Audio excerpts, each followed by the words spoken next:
It's week 5 for Ohio football. It's the 2-2 Bobcats and the 1-3 Eastern Illinois Panthers. I'm Russ Eisenstein, the voice of the Bobcats. Welcome to Bobcat TV's Game Week Preview. A lot of good happened in the 36-24 win over Idaho in the home opener. The offense started to get rolling again. The big play returned. Sebastian Smith had another touchdown catch. Big play Chase set up some big drives. Chase Cochran. On the ground, A.J. Ulett continued to burst on the scene, over 100 yards and 2 touchdowns. Defensively, the pick machine got back rolling as Quentin Poling continued his outstanding start to his collegiate career. 3 interceptions to tie an Ohio single-game record, the MAC East's Defensive Player of the Week for the second time, and he was honored nationally. Ohio won that turnover battle. They sacked Vandal quarterbacks. All in all, it was very good. There was a little bad, too. Darius Vick hurt his knee. He's gone for at least this week. So J.D. Sprague steps in back at quarterback, where he's played already this year.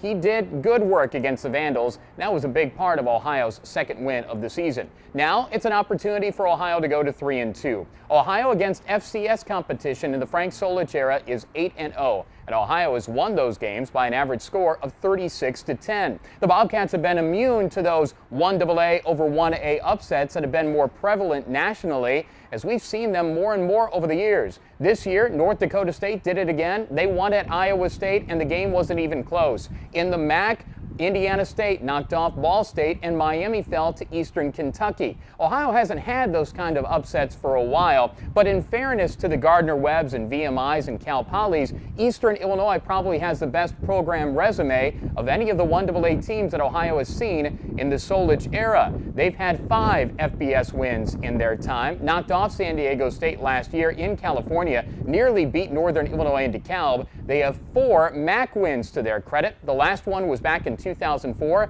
against Eastern Michigan. This is not going to be easy, as the Panthers are pretty good.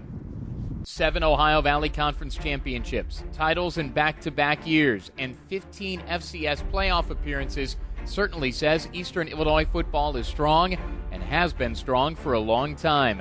The Panthers have made the quarterfinals 4 times, including last year when they lost in the snow in Charleston to national runner-up Towson State.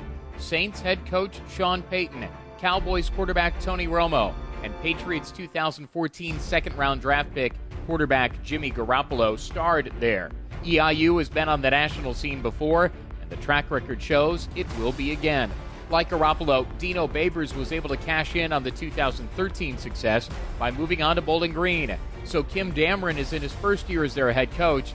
The Arkansas grad coached at 11 schools and spent a year in the CFL before this, his head man debut. The Panthers were ranked 11th in the FCS preseason poll, dropped out of the rankings, but are still receiving votes. EIU opened the year with a 42-20 loss at Minnesota. All 20 points came in the fourth quarter. All 21 of their points came in the first half against Southern Illinois, but the Salukis scored all 24 of the second half points to win 38-21. The Panthers never led in the 103rd Mid-America Classic and lost to Illinois State 34-15 in Normal. Last week was their first win and 13th straight OVC victory, 63-7 over Austin Peay, who Ohio beat last year and has a 15-game losing streak. EIU runs more plays per game than anyone else in the FCS, so the up-tempo style remains. They've used 2 quarterbacks, but it appears Kentucky transfer Jalen Whitlow is in the lead. He set a school record for rushing yards in a game by a quarterback last week with 137. The 413 rushing yards was also the most in a game in EIU history. Whitlow also threw for 2 touchdowns. Andrew Manley could play today, too. He's a New Mexico State transfer and started in Ohio's 2011 win in Las Cruces. He threw for 362 yards, 2 touchdowns, and an interception that night. Adam Drake is the top receiving target. He has 424 yards and a touchdown. Shepard Little was tops in the OVC and 7th nationally in rushing last year. He's hurt and didn't play last week. Defensively, EIU was forced to turn over in 11 straight games. The Panthers are still -6 in turnover ratio. Their 6 sacks is half of what they allow. Still, they give up just 315 yards per game, and it's almost an even split between pass and run. That total is 22nd best in the FCS. Linebackers Adam Gristic and Camus Grugier-Hill are tops with 23 tackles.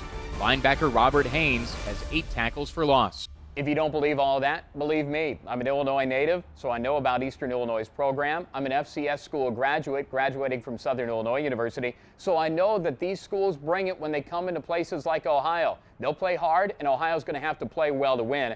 Getting to 3-2 before getting back into MAC play at Central Michigan next week certainly will be good. Should be a fun one. Our coverage on the Ohio IMG Sports Network starts at 1 o'clock with the kick at 2. Rob Cornelius and Ryan Boyd and I will paint the picture. It's also on ESPN3. It's the Bobcats and the Panthers. That's our game week preview. For Tanner Smith and Ryan Cochran, I'm Russ Eisenstein. This is Bobcat TV.